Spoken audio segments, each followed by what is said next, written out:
5 vis. Check the bag, yeah. Team Timols. 8.890. So guys, after all that has happened, I'd like to sort of talk about how I feel and how things went down at the FLW Classic for Team Timols. On the way down to the event, we had some bad news on my side, family side, which I won't talk about, which almost got me to go home, but the family told me to stay on and fish for what we were fighting for the whole year. So myself and John went on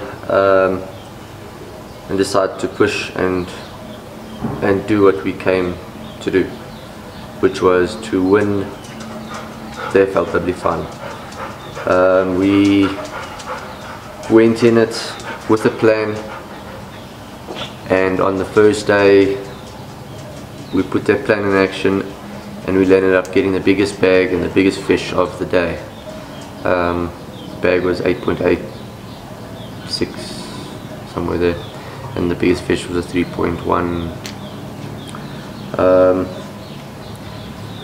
We made a rookie mistake, but it could have been worked out by the FLW organizer and weighmaster.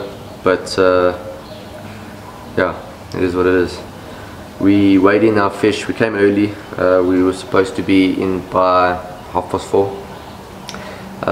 We arrived at the weigh station around 4 o'clock or so.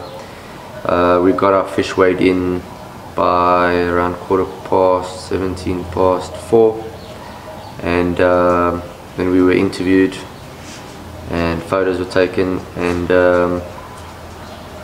John forgot the tag in his pocket.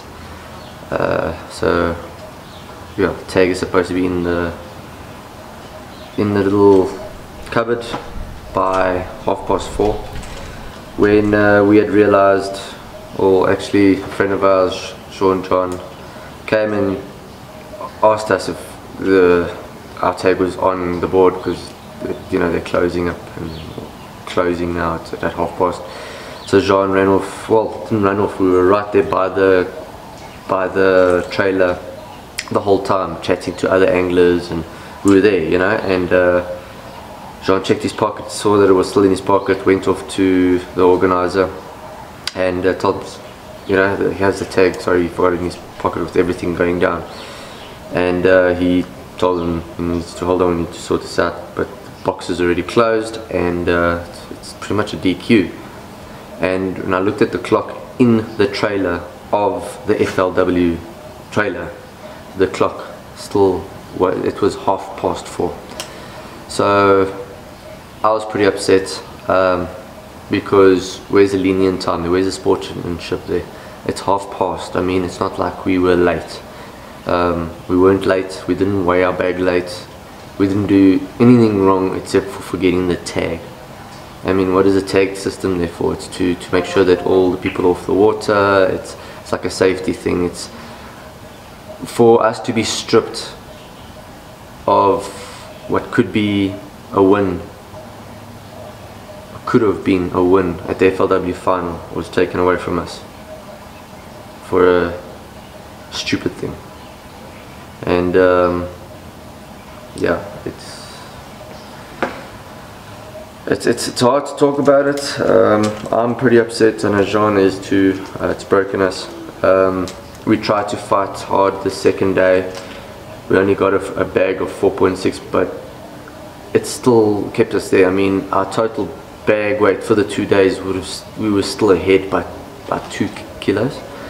And I mean, we have a game plan. So we had a game plan for day 3. The way we searched the waters in day 1 and 2, there was a good chance we were still gonna have a bag of 4 to 5 kilo, maybe even more. On day 2 I lost a 3 kilo right at the boat, and we know where we lost it, we know where it was a female, we know what area she was in, so we let it go so that, you know, like day 3 we could have had it. But look, at the end of the day we didn't make it, and on 3rd day we were just gonna go and fish and make the best of it.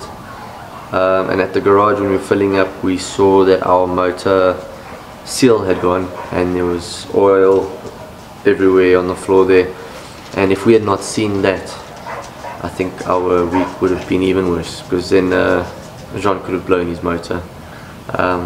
Anything could have happened on the water. So that is my story, and I thought I'd let you guys know. We did try, Team Timols really did, and I know there's a lot of you out there that have supported us. Jacques Schumann, he offered for us to use his boat on the 3rd day, but with all the issues that we had, and we know that, you know, going in there it wouldn't have got us a place. Yes, we could have tried to prove a bit of something, but we didn't want to take that chance on something happening to someone else's boat that's been so kind and supported to us. Him and his wife have really, they've really been like a shoulder to cry on. I mean, they've been there, they were there for us from day 1 when they saw what happened. And to everyone that spoke to us, that also thought it was very unfair and that we should appeal, and we appealed, but it was turned down. Thanks to everybody for the support. Team Gel Events, I mean, they came to our campsite with a bottle of brandy and came and sort of had a couple of drinks with us to say sorry and how bad they felt, and they also threw us some support. There was many people that came and showed some support. Greg Schlup and Julian Ollie, they were all there for us. So guys, you know, we did all we could, and we put everything there on the line, and it just didn't work out for us. Unfortunately, next year I won't be competing, and the year after that I'll be moving overseas, so my competing times here has come to an end. This year was the year that we wanted to prove to ourselves we could do it, and we almost had it. Sorry to make this video, it's a little bit of a downer video, but I had to put it out there just for the people that didn't realize what was happening, because on the first day a live video was posted of us weighing in our bag and seeing that our bag was 2.5 kilos above the 2nd place, and you know, everyone was sending us messages saying this is ours to take, you know, just keep 2 days positive, and then for something like this to happen, it's hard. So anyways guys, catch you guys on the next one. Cheers.